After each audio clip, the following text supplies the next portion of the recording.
예, 그 695페이지 담보물건 펴놓으시고, 하여튼 A한테 B가 돈을 빌려줍니다.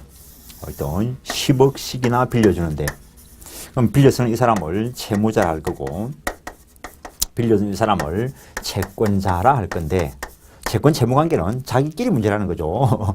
A한테 돈 빌려주고, 길 가는 C한테 잡고, 뭐, 돈 갚아라 이 소리 못 할 거니까.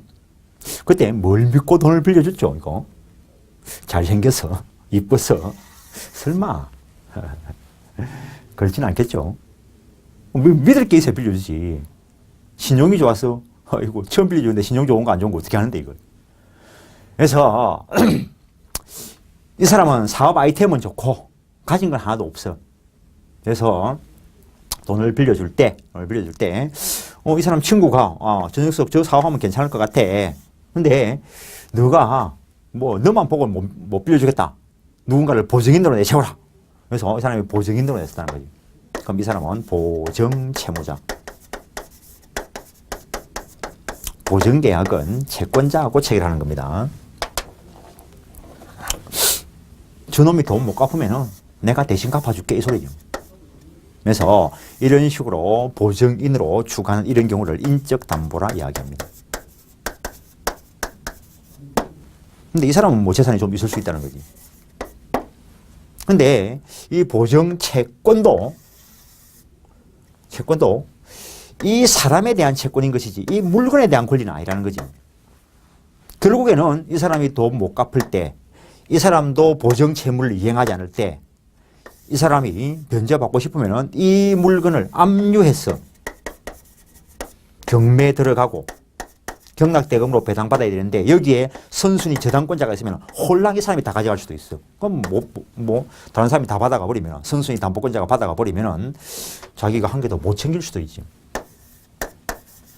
A라는 사람한테 B가 돈을 빌려주는데, 그럼 이 사람이 채권자라는 말은 채무자인 이 사람한테 대한 것이고, 너가 돈 안 갚으면은 이 물건에 내가 저당권 설정해놨다가 요거 가지고 경매 바로 실행하겠다는 거지.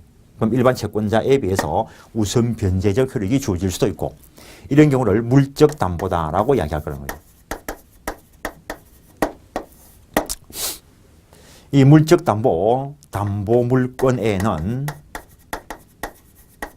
참고로 이 보증채무와 같은 거, 연대채무, 보증채무, 불가분채무, 가분채무, 다수당사자 채권채무 관계는, 즉 인적담보관계는 채권법 총칙 쪽에 규정이 있고 중개사 시험 범위에 안 들어간다는 거. 그래서 이름만 살짝 들어보고 가는 겁니다. 일반적으로 담보제도이라면 인적담보와 물적담보를 다 포함하는 말입니다. 이 물적담보, 담보물건에는 민법 전에 규정되어 있는 걸 전형담보, 그 다음에 민법적 이외에 특별법이나 관습법으로 인정되는 비전형담보, 변칙담보라고도 이야기하고, 이 전형담보 안에는 법상 요건이 구비될 때 당연히 인정되는 법정담보물건, 당사자 약정에 의해서 취득되는 약정담보물건이 있고, 이 법정담보물건 안에 유치권 좀 이따 공부하실 거고, 그 다음에 법정질권, 법정저당권, 임대차 쪽에서 보고 왔습니다. 약정담보물건으로 대표적인 게 저당권이고, 그 다음에 질권이 있고, 앞에 시간에 본 전세권이 약정담보권적 성질을 가지고 있습니다. 비전형담보에 가등기 담보법상 인정되는 가등기 담보권, 그 다음에 양도담보권, 매도담보, 이런 것들이 있습니다. 그래서 지금 담보제도의 이름만 들어본 것이고, 담보제도의 이름만 들어본 겁니다. 먼저 이러한 담보물건의 공통된 성질, 공통된 효력을 볼 것인데, 일단 민법상 유치권이 담보물건으로 규정되어 있고, 그리고 질권, 세부적인 내용은 우리 시험 범위에 안 들어갑니다. 그리고 저당권이 있고, 가등기 담보권은 그냥 저당권이라고 살짝 기억해 놓으시고 99.9%가 똑같습니다. 그 다음에 앞의 시간에 본 전세권이 담보권적 성질을 가진다라고 했는데 이런 것들의 공통된 성질, 공통된 효력을 가지고 한번 보시면은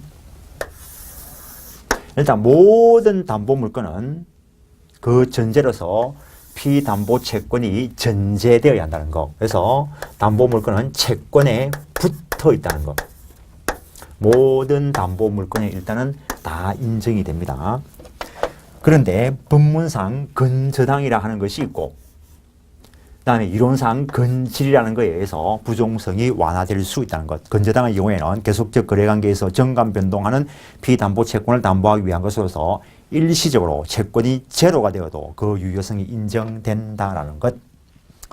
그래서 A라는 사람한테 B가 돈 빌려준 채권자로서 A 소유물에 대해서 저당권을 설정해 두었다면 요 저당권에 의해서 담보되는 피담보 채권이 있어야 한다는 거. 요걸 부종성이라 하고 그 다음에 아까 전세권에서 살짝 이야기했는데 요 채권을 누군가에게 양도하면은 딴 말 없으면은 요것도 붙여서 넘겨줘야 된다는 거.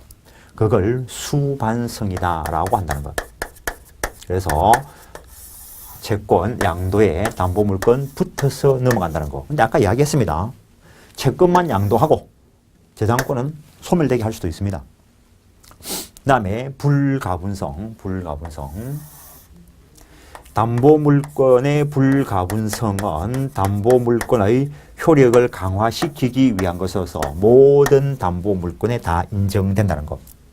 그래서 A한테 B가 10억을 빌려주고 A 소유 부동산에 대해서 B가 저당권 설정해놨는데 돈 갚기로 한 날 A가 9억을 갚으면 이 저당권은 여전히 이 건물 전부 다에 미칠까? 1억만큼만 미칠까? 다 받을 때까지 다 미친다는 거지. 그래서 피담보채권 전액이 변제될 때까지 담보목적물 전부 다에 대해서 효력을 미칠 수 있다는 것. 그 다음에 물상대위.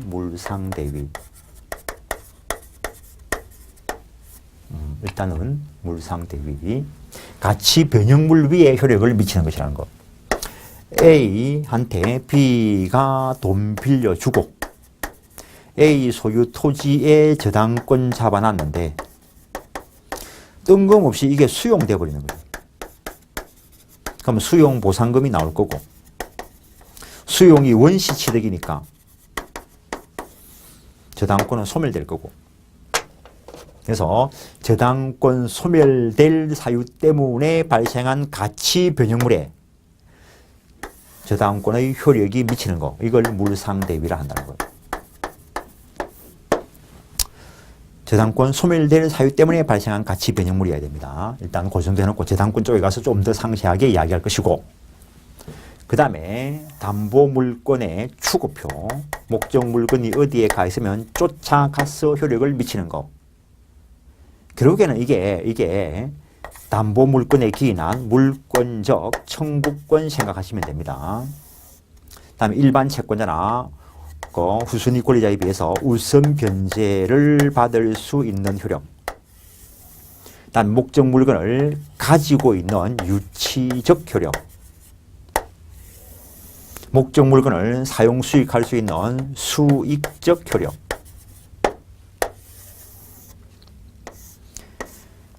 그 다음에 돈 안 갚을 때 목적 물건을 경매 신청할 수 있는가. 그 다음에 채무자가 파산당했을 때 그 목적물에 대해서 담보권이라는 걸 주장할 수 있는 별제권이 있는가. 일단은 우리가 저 앞에서 볼 때 유치권에 물권적 청구권 없다 했습니다. 질권에 인정해 줘야 된다고 했고 저당권에 있고 가등기 담보권 저당권과 마찬가지로 있고 전세권에 물권적 청구권 있다라고 했습니다. 왜냐하면 물권적 지원권 없는 유치권에는 취급표 없고 이것들이 있어야 물상대위성 행사할 수 있습니다. 결국에는 가치 변형물 위에 효력을 미쳐서 다른 일반 채권자보다 우선 변제받아 올 수 있는 효력이 물상대위니까 그래서 물권적 지원권 없으면 취급표도 없고 물상대위성도 없고 우선 변제적 효력도 없습니다. 유치권은 목적 물건을 가지고 있습니다. 그러나 사용 수익을 못합니다.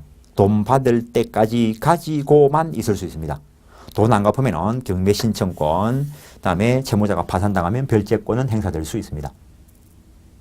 그러면은 질권에는 이게 있으니까 당연히 있고 질권자는 가지고 있습니다. 역시 질권자는 돈 갚을 때까지 가지고만 있지 사용 수익은 못합니다.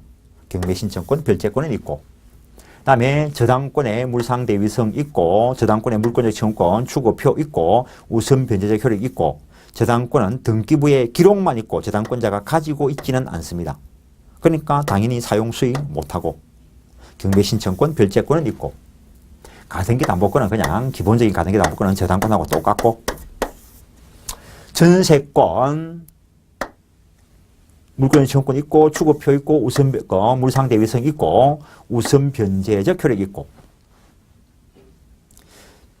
전세권자는 가지고 있습니다. 그리고 자기가 사용 수익합니다. 경매신청권, 별채권 있습니다. 전세권과 관련해서도 참 재미난 게 있는데 어떤 부동산이 있는데 갑구를 열어봤을 때 A가 소유자이고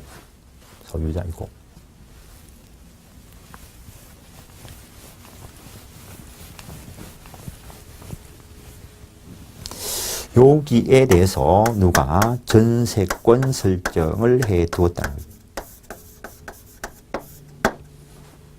전세권 설정을. 그러면은 요렇게 전세금 반환되어야 할 것이다라는 것. 전세금 반환되어야 할 것이라는 것. 그런데 등기부에 이게 부기등기되어 가지고 누군가에게 전세권이 양도되어 있다는 거죠. 전세권 양수가 되어 있다는 거죠.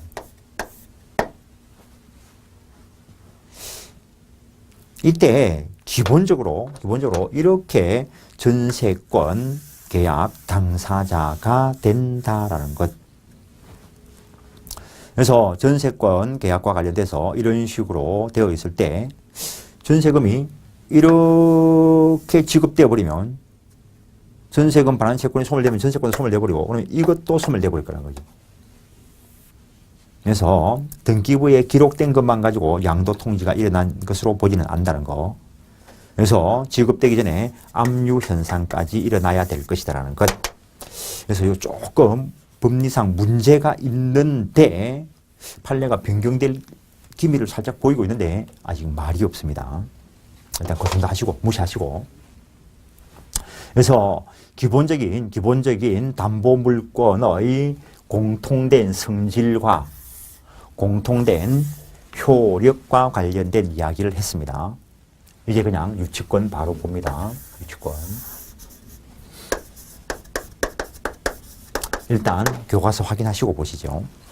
695페이지 담보라는 것은 채권 실현을 확보하기 위한 수단이다 라고 할 수 있고 그 다음에 각종의 보증 채무 그걸 인적 담보라 하고 그 다음에 피담보 채권을 물건으로 담보하게 하는 담보 물건이 있는데 넘기시면 민법전에 규정되어 있는 전형 담보로서 법정 담보 물건에 유치권, 법정 질권, 법정 저당권 그리고 특별법상 이것들이 있다 정도.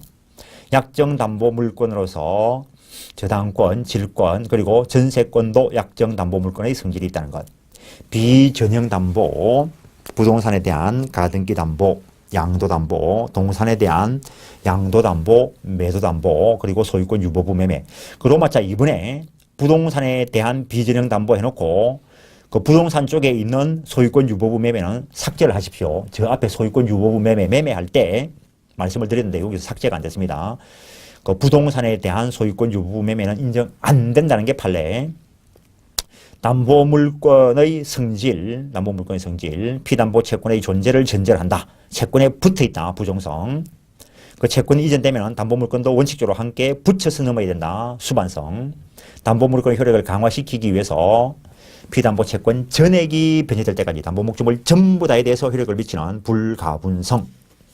예외적인 현상이 공동저당 쪽에서 나타날 수 있고, 물상대위, 담보 목적물의 멸실 등으로 담보권이 소멸되게 하는 사유 때문에 발생한 가치 변형물 위에 효력을 미치는 것으로서 질권과 저당권 쪽에는 있고 유치권에는 없다는 것. 그 다음에 가치권, 담보물권은 가치권성을 가지고 담보물권의 효력, 일반 채권이나 후순위 권리자에 비해서 우선 변제를 받을 효력을 말하는데 유치권에는 일단 법문상 우선 변제적 효력은 없다라는 것. 추고표, 물건이 어디에 가 있든지 쫓아가서 효력을 미칠 수 있는 거다라고 생각하시고 물권적 청구권과 맞물려 움직인다라고 생각하시면 됩니다. 그래서 질권과 저당권 쪽에는 있고 유치권에는 없다는 거.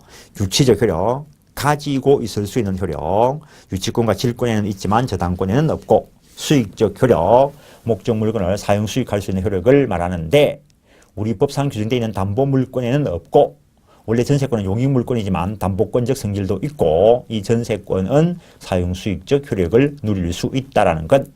표를 한번 그려놓은 것이고, 표를 가지고 역시 외우라는 말은 아니고 외울 수 없습니다. 이걸 무슨 수로 외워? 나도 못 외우는데. 확인을 하실 수 있어야 되고, 그 다음에 유치권. 오늘은 뭐를 할까? A가 개를 한 마리 기르는데 개는 아플 수 있는가? 개는 아플 수 있는가? 또 오해하지 마십시오. 제발. 그냥 머리에 그냥 딱 각인시키기 위해서 이런 걸 예를 드는데 또 괜히 이런 가지고 오해하지 마십시오. 제발 좀. 개는 아플 수 있는가?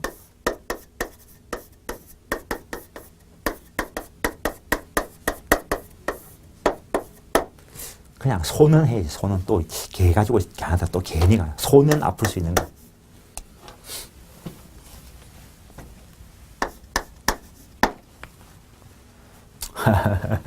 무슨 말인지 모르겠지. 일단 아플 수 없다. 법상 소는 아픈 게 아니고 고장이지, 고장.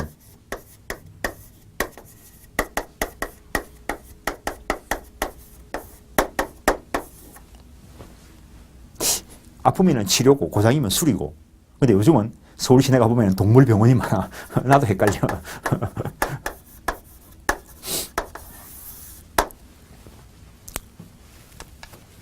라디오든 소든 어쨌든 사람에 대해서 아픈 거라고 쓸 때 민법상 동물은 물건이라 했습니다.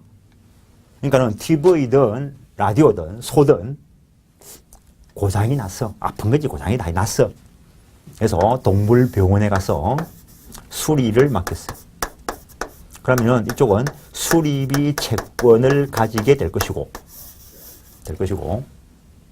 돈을 주면은 받아갈 건데 안 주면은 네가 수리비 줄 때까지 내 못 주겠다. 유치권 행사할 수 있다는 것. 그래서 유치권이라는 것은 목적 물건 유가증권과 관련해서 발생한 채권이 변제기에 있을 때 변제할 때까지 점유 전 거절할 수 있는 법정 담보 물건을 유치권이다 라고 이야기한다는 것. 그래서 이거는 법률상 취득되는 것이다 라는 것. 그래서 유치권의 목적물 그냥 여기서 보시죠. 지금 동산 가지고 예를 들었는데 수리는 부동산도 할 수 있고 그 다음에 법문상 유가증권도 유치권의 대상으로 들어있습니다. 그래서 기본적으로 목적 물건과 관련해서 발생한 채권이어야 된다. 그래서 목적 물건과 이 목적 물건과 채권의 발생간에는 밀접한 관련성, 결련성을 요한다는 것. 그 물건 때문에 발생한 채권이어야 된다는 것. 그러면은 채권의 발생과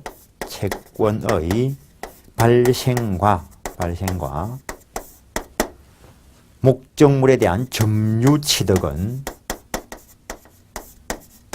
결련성을 요하는가? 결련성을 요하지 않는다라는 것. 그래서 만약에 오늘 수리하는데 뭐 10만 원 들었어요. 그래서 수리비 10만 원 내놔라 이야기하니까 지금 당장 돈이 없대. 그런데 지금 당장 일을 시켜야 되니까 소가 필요하대. 그래서 뭐 이웃 간에 그러거니라고 소를 주었다는 거지. 점유를 넘겨주었다는 거지. 채무자를 직접 점유로 하는 간접 점유에 의해서는 유치권 인정 안 된다라는 것. 그래서 점유가 없으면 일단 유치권이 소멸됩니다. 그래서 저 앞에서 이야기하고 왔는데 유치권, 질권, 점유권에서의 점유는 점유권, 유치권, 질권의 취득 요건인과 동시에 효력, 유지, 존속 요건이기도 하다라고 했습니다. 그래서 유치를 하고 있어야, 점유를 하고 있어야 유치권이 존속할 것인데 점유를 상실했으니까 불법 상실이든 뭐 적법 점유이전이든 어쨌든 간에 유치권이 소멸됩니다. 나중에 또 수리를 하러 왔다는 거예요. 나중에 또. 그래서 또 수리비 채권이 발생했는데 이번에 20만 원이 발생했어요. 또 안 주면은 줄 때까지 못 주겠다. 유치권 행사할 수 있는데 이때 요 유치권에 의해서 담보되는 피담보 채권은 20만 원 뿐일까 아니면 요 10만 원도 피담보 채권의 범주에 들어갈까? 다 피담보 채권의 범주에 들어갑니다. 목적 물건과 관련해서 발생한 채권이기만 하면 돼. 반드시 점유를 그때 취득했을 필요는 없고 나중에 취득해도 무방하다는 거. 그래서 목적 물건과 채권의 발생 간에는 결련성을 요하지만 채권의 발생과 점유 취득 간에는 결련성을 요하지 않는다라고 읽어야 된다는 것. 이때 점유 취득은 적법 점유 취득이어야 됩니다. 만약에 수리비 안 준다고 몰래 속 끌고 와가지고는 유치권 인정 안 된다라는 것. 그래서 적법하게 점유가 취득되어야 된다는 것. 그래서 불법 점유자에게는 유치권 인정 안 해주는데 판례가 악의 또는 중대한 과실 있는 점유는 불법 점유로 본다는 것. 따라서 이런 사람들에게도 유치권 인정 안 해준다라는 것.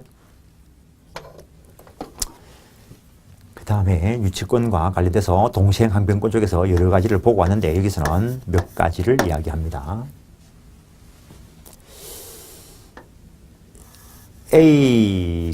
A가 B한테 건물을 지어달라 했습니다. 집합 건물의 소유 및 관리에 관한 법률 쪽에 가서 또 할 수도 있는데 그래서 이 B가 그러니까 이 사람은 일을 맡긴 사람 도급인이고 이 사람은 일을 맡은 수급인인데 이 수급인이 건물을 완성했다면 이 건물 소유자가 누구일까? 별도의 약정이 없다면 완성자 소유입니다. 완성자 소유. 별도의 약정이 없다면 그래서 비소유입니다. 약정으로 또는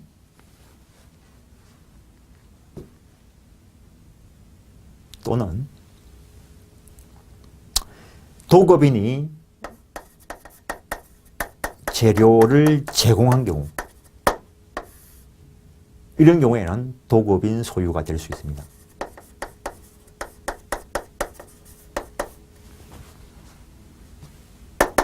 A 소유란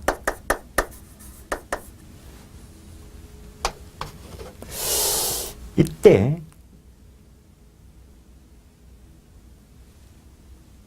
이 B는 이 건물에 유치권 행사할 수 있을까?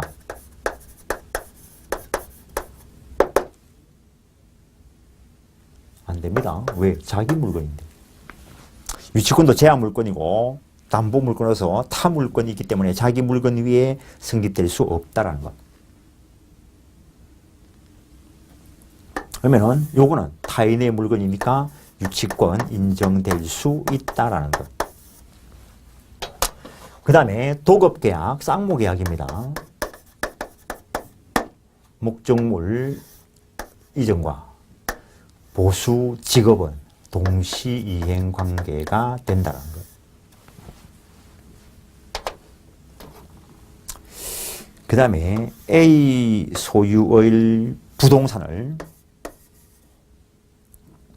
B가 임차인으로 빌려 쓰던 중에 B가 임차인으로 빌려 쓰던 중에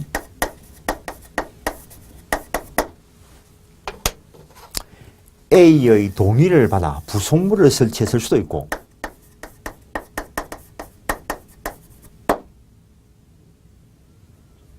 동의 없이 부합물을 설치했을 수도 있고 부합물은 대체로 유익비하고 연결되겠지만 경우에 따라서 필요비하고 연결될 수도 있을 거고 그 다음에 임대차 계약을 체결하면서 보증금을 지급해 놓은 것이 있을 수도 있을 거고 이랬을 때 기간 끝났을 때 보증금 반환과 목적물 반환은 동시이행 관계는 되어도 유치권 관계는 안 된다는 거. 부속물 동의 얻어 부속했을 때는 부속물 매수 청구의 대상이고 매수 청구권 행사되고 나면은 매매 계약이 체결된 것으로 되니까 동시이행 항변권의 문제이고 유치권의 문제는 아니다라는 거. 이 필요비, 유익비는 목적 물건 때문에 발생한 것이고 요거 안 주면은 이것에 대해서는 유치권은 인정될 수 있고 원칙적으로 동시행 항변권의 문제는 아니라는 거. 원칙적으로라고 했습니다. 다른 상황이 나타날 수는 있다는 거죠. 무시하고. 그 다음에 A 소유의 부동산에 대해서 임대차 존속 중에 B가 비용을 들였을 때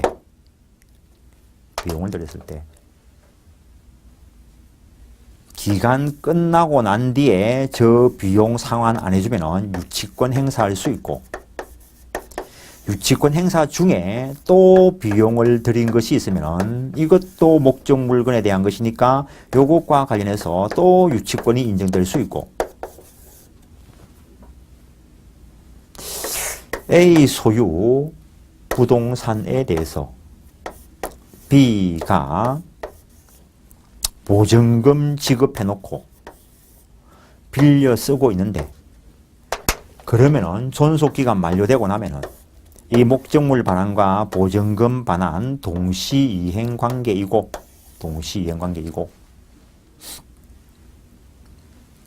이때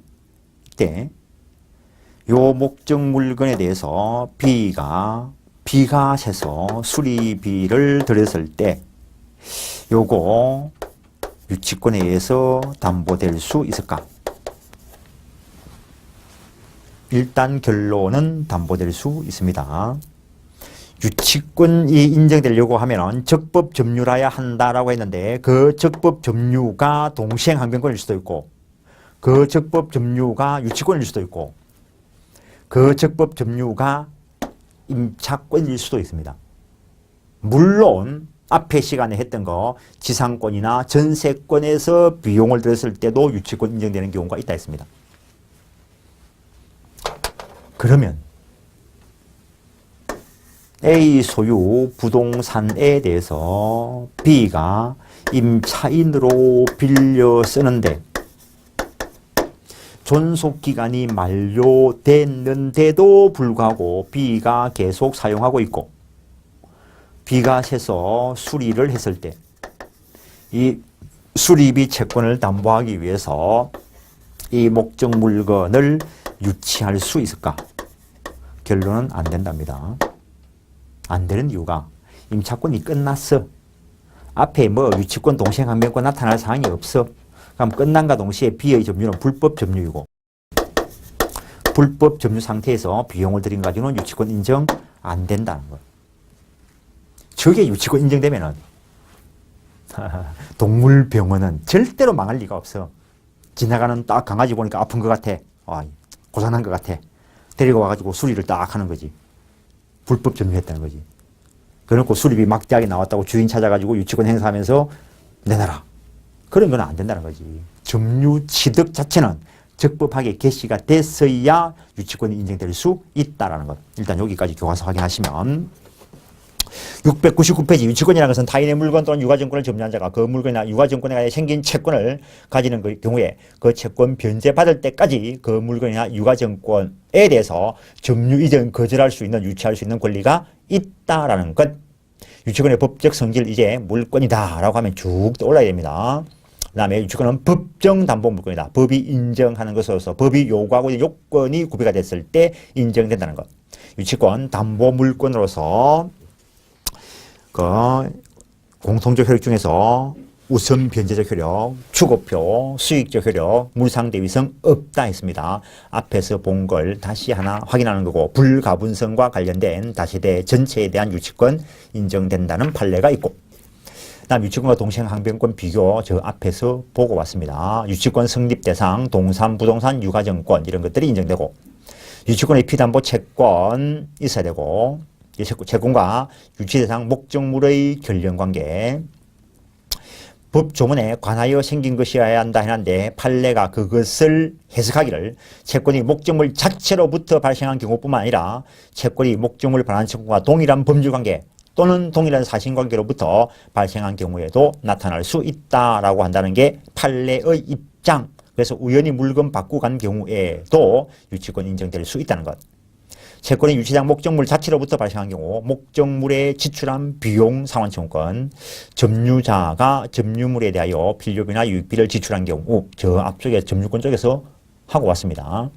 그 다음에 2번 유가증권과 관련된 것 그거는 그 정도만 우리 시험 범위 안 들어가는 조문이고 그 다음에 목적물로부터 받은 손해배상 청구권 갑 소유의 개가 얼 소유의 닭을 잡아먹은 경우 그 동물로부터 손해를 입은 자는 동물 점유자가 그 손해배상 받을 때까지 그 동물 유치할 수 있다라는 것 예를 드는 거고 그러면은 사람이 내 집 창문을 깨면은 그 사람을 유치할 수 있을까? 할 수 있을까? 없을까? O, X. 여기서 이야기했어요. 여기서는. 유치 대상물은 동산, 부동산 또는 채권인 유가증권. 다음에 수급인의 공사대금 채권 및 채무 불이행에 기한 손해배상 채권 수급인의 공사대금 채권이나 그 지연 손해금 채권과 도급인의 건물 인도 청구권과 도급계약이라는 동일한 법률관계에 의해서 발생한 것으로 수급인의 그 채무 불이행에 의한 손해배상 청구권은 원채권의 연장이라 보아야 할 것이므로 물건과 원채권 사이에 결연관계가 있고 그래서 그 손해배상 채권과 물건 사이에 결연관계가 있다 할 것이므로 그 손해배상 채권에 관하여 유치권 내세울 수 있다라고 했는데 그거는 당연히 이걸 전제로 한 겁니다. 그 다음에 가등기 된 부동산 매수인이 목적물에 들인 비용 이와 관련된 거 저 앞에서 하고 왔습니다. 나중에 저당권 하면서 또 이야기할 자리가 있고 그 다음에 계약명의신탁에 있어서 매수자금 부당이득 반환 청구할 때 그 매수자금은 목적물 자체에서 발생한 것이 아니기 때문에 유치권 인정 안 된다. 이것도 시험에 나온 바가 있는데 실명법에 가서 설명할 겁니다. 임대차와 관련되는 거 임차인의 비용 상환 청구권 유치권의 피담보 채권이 된다. 당연히 적법한 임대차 중에 들인 비용일 것을 말하는 것이고 그 다음에 밑에 거 비용 상환 채권은 포기될 수 있다는 거. 포기되어 버리면 피담보 채권이 없으니까 유치권 인정 안 될 것이고, 보증금 반환은 목적물 반환과 동시행 관계지 유치권 관계 아니다는 거. 권리금은 유치권도 안 되고 동시행 한변권하고도 관계없고, 넘기시면 부속물 매매청권 되면은 매매 계약이 체결된 것이니까 동시행 항변권으로 가고 유치권하고 관계없다라는 것. 임대인이 건물 시설을 하지 않은 채무 불이행. 요거는 사람의 채무 불이행입니다. 사람의 채무 불이행 때문에 손해가 발생한 경우에는 유치권하고는 관계없다라는 거. 그 다음에 채권이 목적물 반환 채권과 동일한 법률관계, 동일한 사실관계로부터 발생한 경우 예를 들어놨고, 채권과 유치자산 목적물 사이에 점유취득과 결련성을 요하는가 해놨는데, 그 채권의 발생과 점유취득 간에는 결련성을 요하지 않는다 했습니다. 그 다음에 채권이 변제기에 있어야 된다는 거. 채권이 변제기에 있지 않다면 유치권이 인정 안 된다는 거. 그래서 기억하셔야 되는 게, 유익비의 경우에는 법원에 청구하여 상환기간을 허여받을 수 있다고 되어 있습니다. 그런데 상환기간이 허여돼 버리면 변제기에 도래하지 않은 것이 되기 때문에 유치권 인정 안 된다는 것. 그 다음에 유치권 제약물건으로, 담보물건으로 타물건이라는 거, 타인 소유물을 대상으로 한다는 것, 도급과 관련된 이야기를 거기 하고 있고, 그 내용이 시험에 나온 적이 있습니다. 읽어보십시오. 유치권자의 점유는 계속되어야 한다. 앞에서 이야기했습니다. 유치권에 있어의 점유는 유치권 취득 요건과 동시에 효력 유지 요건이기도 하다.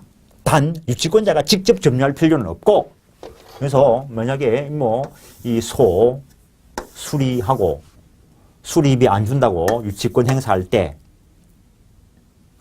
계속 꼭 자기가 직접 점유해야만 된다라고 이야기하면 소 몇 마리 수리하겠어요? 옆집에 맡겨놔도 된다는 거죠. 그러면은 여기 맡겨놨으니까 임치계약이고, 여기 이 사람이 직접 점유자, 간접 점유에 의해서 유치권 인정될 수 있다라는 것. 근데 아까 말했다시피 채무자를 직접 점유를 하는 유치권이 인정될 수 없다라는 거. 유치대상 목적물은 반드시 채무자 소유의 것일 필요는 없습니다. 이 경우에는 이 사람이 채무자이면서 이 물건에 대한 소유자인 걸 예를 들었지만, 옆집에 빌려 쓰다가 문제가 있어서 치료를 한 경우, 그때 치료 맡긴 이 사람이 채무자이고 소유자는 이 사람입니다. 그래서 이 사람이 소유권에 의해서 내 손해나라 하더라도 나는 못 주겠다 할 수 있다는 거지. 유치권, 적법한 점유 거절 권능을 가지고 있다는 거지. 돈 다 받을 때까지 못 주겠다. 그렇다고 해서 이 소유자한테 내 돈 갚아라는 못합니다. 왜냐하면 이 돈 내놔라 하는 이것은 채권이기 때문에 채무자에게만 주장할 수 있는 것이고, 그래서 채권 채무관계, 물권관계를 구별해서 보실 줄 알아야 됩니다. 점유는 적법하게 개시되었어야 한다는 것. 그래서 불법 점유의 경우에는 유치권 인정 안 되는데, 판례가 악이 중대한 과실이 있는 점유는 불법 점유로 본다는 것. 그 정도 하시고 넘기시고, 점유 개시 후에 불법 점유가 됐을 때 적법 점유 때 비용을 들인 것이라면 유치권 인정될 수 있다는 거. 그러나 불법 점유가 된 상태에서, 예를 들었던 거, 적법한 점유 상태에서 비용을 들었을 때 그 나중에 적법한 점유 권능인 임차권이 소멸되더라도 여전히 유치권이 인정될 수 있습니다. 이때는 유치권에 의한 점유는 당연히 적법한 점유가 될 것이고, 그런데 임대차 끝나고 난 뒤에 보증금 관련된 이야기도 없고 앞에 비용 들인 것도 없고 끝났으면은 이제는 임차권이 없으니까 불법 점유입니다. 불법 점유 상태에서 비용을 들인 것이 있을 때는 유치권 인정 안 된다는 거. 그 정도 하시고, 유치물이 반드시 채무자 소유일 필요는 없다라고 이야기했고, 유치권 자체는 물권이니까. 근데 유치권 성립과 관련되는 것은 저희들끼리만의 문제이기 때문에 임의 규정으로 보고 달리 배제 특약할 수 있다. 아까 이야기했습니다. 오늘 일 빨리 끝내야 될 게 있으니까 일단은 내가 소 가져갈게. 나중에 돈 줄게. 이랬을 때 돈 안 받고 줘버리더라도 그럼 유치권 배제된 거죠. 그럼 유치권 소멸된다는 거죠.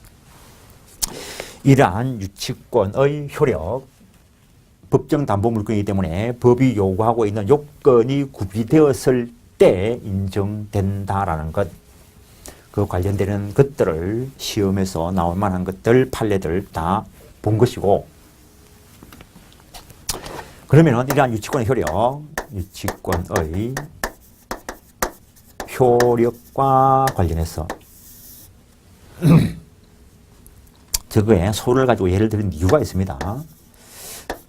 B가 소에 대해서 유치권을 가지려면 그에 의해서 담보되는 피담보 채권이 당연히 전제되어 있어야 되고, 유치권이 인정되기 위해서는 B가 점유를 하고 있어야 유치권이 인정된다라는 것.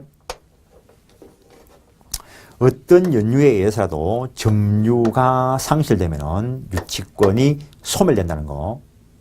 그래서 소를 요 동물병원에 놔놨는데 이 소가 길을 알아가지고 자기 집을 찾아가 버렸다는 거죠. 그러면 일단은 점유가 상실됐으니까 유치권이 소멸됩니다. 소멸됩니다. 근데 이때 반환 청구권이 있는가? 일단 유치권에 기한 물권의 청구권은 없습니다. 그 다음에 점유권에 기한 반환 청구권이 있다는 거지. 그래서 점유가 상실되면 유치권이 소멸되는데, 그때 점유 1년 내에, 심사당한 날로부터 1년 내에 반환 청구권 행사해서 반환받으면 소급해서 소멸되지 않았던 것으로 된다라는 것. 그 다음에 B가 소를 점유하고 있는데 사용 수익할 수 있는가? 원칙은 못한다는 것. 승낙이 있거나 보존에 필요한 사용 수익은 할 수 있다는 것.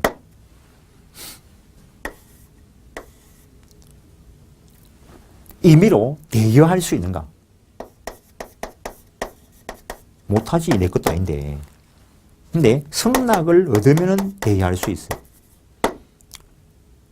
그때 대여하면서 대여료 받았다면 이거 누구의 소유에 속할까? 주인이 찾아가지 않고 있던 중에 이 소가 송아지를 낳았어. 이거 예 들려고 소를 가지고 예를 들었는데, 맨 처음 출발할 때는 강아지, 개를 가지고 했지만 이 송아지 누구 걸까?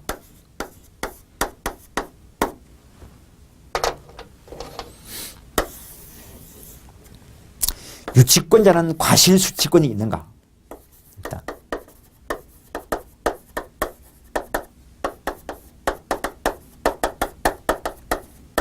이래 말 나오면은 이거 무상과실수치권 이야기한다는 거. 원칙은 없다.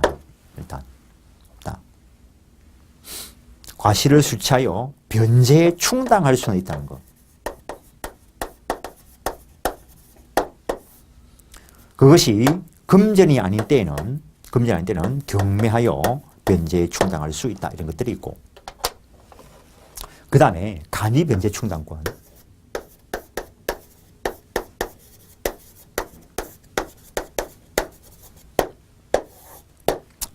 정당한 이유가 있는 때에 법원에 청구하여 감정인의 평가를 받아야 되고, 그랬을 때 변제에 충당할 수 있다라는 것.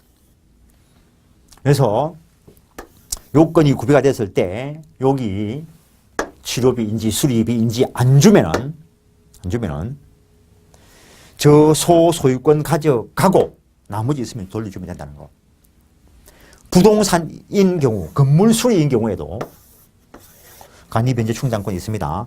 간이변제 충당권, 이것도 법률 규정에 의한 권리 변동 사유가 되기 때문에 부동산의 경우에도 등기 없이 소유권 변동이 일어날 수 있다는 것. 그 다음에 이 소, 그 병원 마당에 그냥 세워놓으면 죽지. 그러니까 먹이 줘야 되고. 소도 목욕시키는가? 소는 목욕시키면 유익비일까?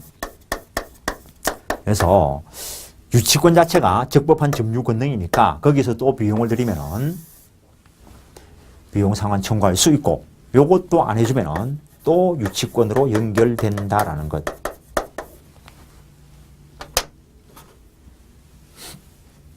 그 다음에 이러한 유치권 어느 때 소멸하는가? 일단 물권의 공통된 소멸사유에 의해서 소멸되는 것은 당연하고 목적물이 멸실돼 버리면 유치권은 소멸되고 나머지는 이제 뭐 불법행위나 이런 것들 부당이득 이런 걸로 갈 문제이고 물권의 공통된 소멸사유에 의해서 소멸되고 그 다음에 담보물권의 공통된 소멸사유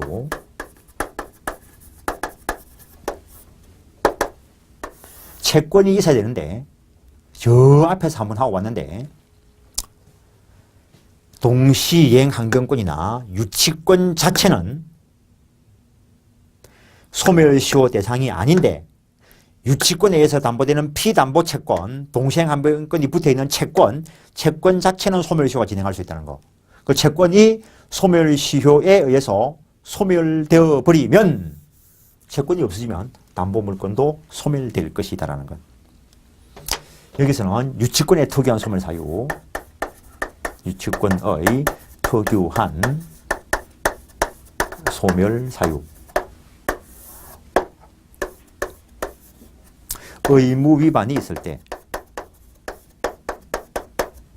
유치권자는 남의 타인의 물건을 가지고 있으니까 성관주의로 관리할 의무가 있고 성관주의 의무가 있고 임의로 사용, 대여, 담보 제공하지 않을 의무가 있고 보존에 필요한 행위를 해야 될 의무가 있는데 그걸 위반하면은 유치권 소멸 청구할 수 있고 그 다음에 다른 담보 제공하고 유치권 소멸 청구할 수 있다는 것. 의무 위반을 이유로 한 소멸 청구권은 형성권이기 때문에 그 의무 위반 사실이 있고 소멸 청구하면 유치권은 일단 소멸될 것인데 다른 담보 제공하고 유치권 소멸 청구할 때 이거는 말 그대로의 청구권이기 때문에 거절될 수 있다라는 것. 예컨대 지금 A가 내가 지금 소가 급하게 필요하니까 내가 일단 소를 가져가자. 내가 다른 담보물로 예컨대 뭘 맡게 날까? 고양이를 맡게 날까? 그때 수리비 채권이 만약에 10만 원이면 이때 다른 담보 제공하고 유치권 소멸 청구할 때 제공되는 다른 담보물은 유치 목적물이었던 그의 가치만큼이어야 될까? 수리비만큼이어야 될까? 수리비에 상응하면 된다는 거. 그러면 여러분이 B라면 이렇게 다른 담보 제공하면 그대로 승낙하실 거라 거절하실 거라? 거절하겠지. 거절하겠지 정상이라면. 왜냐하면 꼭 필요한 거니까 가져가려 하는데 거절해야 돈을 빨리 가져오지. 쓸데없는 거 맡길 때 예를 들어 A한테는 고양이가 쓸데없다면 예를 들면 그러면 돈 갚으러 안 오겠지. 그래서 이거는 거절될 수 있다는 거. 거절하면은 승낙에 가름하는 판결을 받아서 소멸시킬 수는 있다는 거. 일단 거기까지 확인해 보시면은 유치권의 효력, 유치권자는 소송상이 행사될 때 상환 이행 판결한다. 동시행환경권 쪽에서 보고 왔습니다. 유치권자도 경매 신청권 있다. 앞에서 받고 유치권 간이 변제 충당권 정당한 이유가 있는데 감정인의 평가에서 직접 변제에 충당할 것을 법원에 청구할 수 있다. 이때 미리 채무자에게 통지해야 된다. 그 채무자가 소유자가 아닌 때는 소유자에게도 통지해야 된다는 것.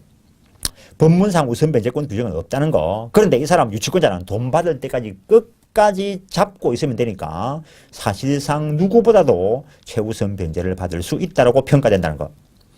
유치권자는 과실을 수취하여 변제에 충당할 수 있다는 거. 그래서 유치권자의 과실 수치는 유상으로 과실을 수취하는 것이라는 거. 일반적인 무상 과실 수치는 아니라는 거.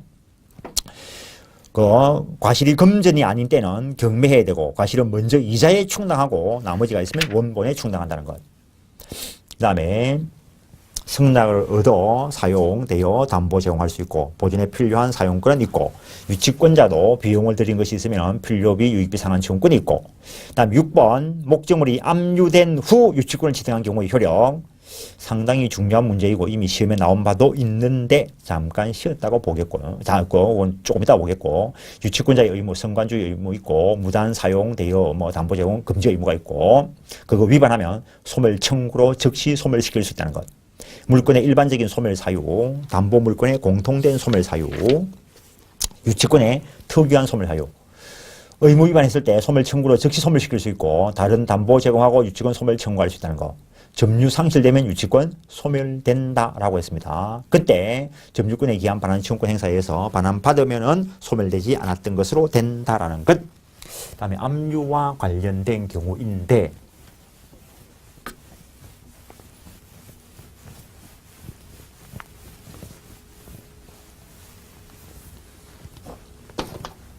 어떤 부동산이 있는데 갑구를 열어보니까 A가 소유자이고 을구를 열어보니까 누군가가 저당권을 가지고 있더라는 거죠.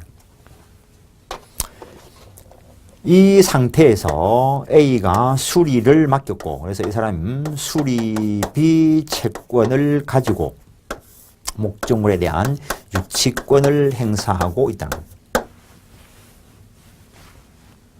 근데 돈을 안 갚으니까 이 저당권자 K가 그랬을 수도 있고 또 다른 채권자가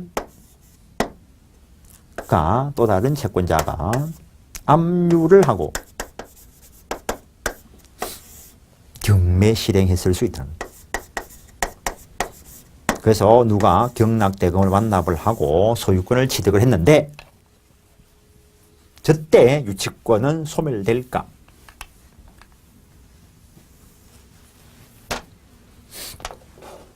이 사람 수리비 채권을 가지고 배당 참가할 수 있을까? 배당 참가는 할 수 있습니다.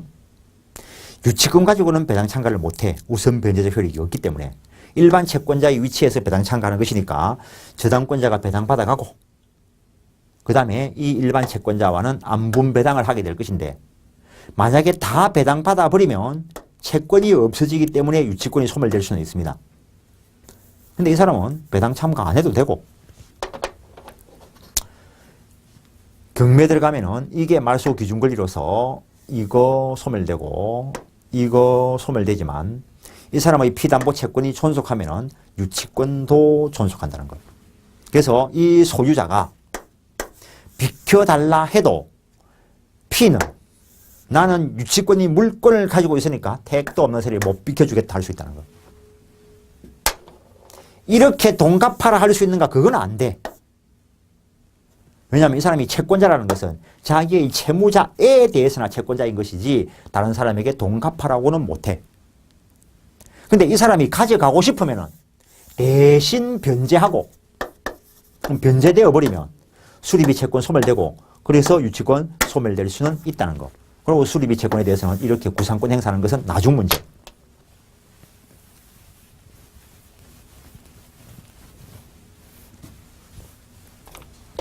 어떤 부동산이 있는데 갑구를 열어보니까 소유자가 A고 을구를 열어보니까 K가 저당권 있고 누군가가 일단은 가압류를 해놨고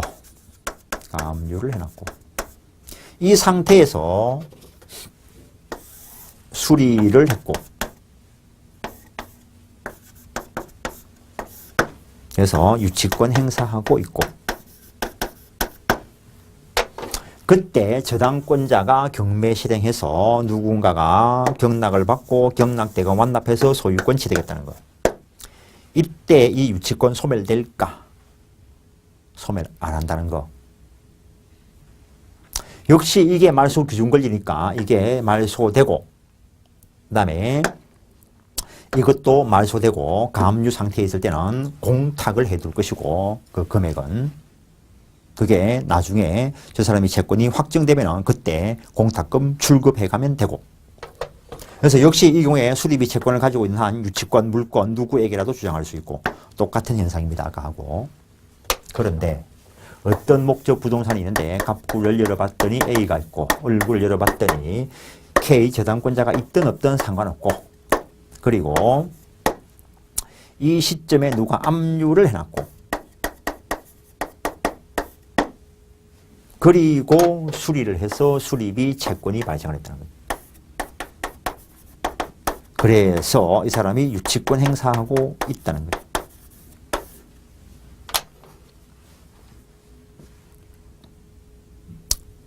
그 이후에 경매를 통해서 누가 경락을 받고 경락대금 완납하면은 이 경우에는 유치권 소멸한다는 거예요. 압류의 처분 금지효 때문에 이 경우에 이 유치권 가지고 이 사람에게 주장하지 못한다는 거. 유치권이 없어진다는 것이 채권은 있습니다. 누구에 대해서? 일반 채권으로 남는다는 거지. 그래서 6번 706페이지 보면은 목적물이 압류된 후 유치권을 취득한 경우의 효력, 채무자 소유의 건물 등 부동산의 강제 경매 개시 결정의 기입 등기가 경위되어 압류의 효력이 발생한 이후에 채무자가 위 부동산에 관한 공사 대금 채권자에게 그 점유를 이전함으로써 유치권을 취득하게 한 경우, 그와 같은 점유 이전은 목적물의 교환 가치를 감소시킬 우려가 있는 처분 행위에 해당하므로 압류 처분 금지효에 저촉되어 점유자로서 위 유치권을 내세워 그 부동산 경락인 매수인에게 대항할 수 없다라는 것. 그래서 압류 후에 취득된 유치권은 경락으로 소멸한다는 거. 감유 후 취득된 유치권은 일단 존속할 수 있다라는 것. 그 다음에 내가 개인적으로 왔다 갔다 하는 걸 되게 싫어하는데,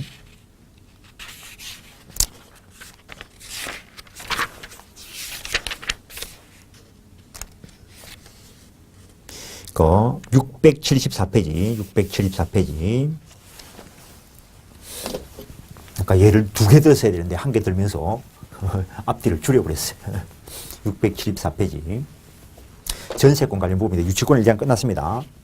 어떤 부동산인데 갑구를 열어봤을 때 A가 소유자이고 얼구에 B가 전세권자로 있는데 소유자가 바뀌면은 전세권 관계가 이렇게 존속하는 것으로 다루어집니다. 그 말은 나중에 전세금 반환 채권을 이 사람에 대해서 행사해야 된다는 거. 어떤 부동산인데 갑구를 열어봤을 때 A가 소유자이고 얼구에 B가 전세권자이고 여기에 부기등께서 이 전세권이 양수됐을 때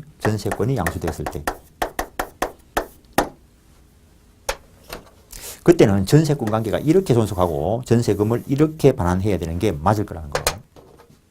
어떤 부동산인데 갑구를 열어봤을 때 A가 소유자이고 얼구에 B가 전세권자로서 전세금 반환 채권이 있는데 요 전세금 반환 채권 양수인이 있을 때 전세권 양수인이 아니고 전세금 반환 채권 양수인이 있을 때 요 경우에 요 전세금 반환에 효력을 미치려고 하면은 요게 압류가 돼야 될 것이라는 거. 압류가 돼야 이렇게 지급하지. 압류가 안 되면 이렇게 지급할 거라는 거. 그래서 요걸 변형시켜야 되는데 어떤 부동산에 A가 소유자이고 얼구에 B가 전세권자인데 여기에 부기등기가 돼가지고 누가 저당권 설정을 해놨다는 거예요.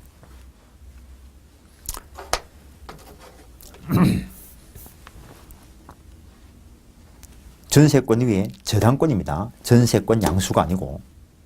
그러면 이때 이 전세금을 A는 누구에게 반환해야 될까? 가만히 나면 현행 법리상 B한테 전세금을 반환해야 된다는 거.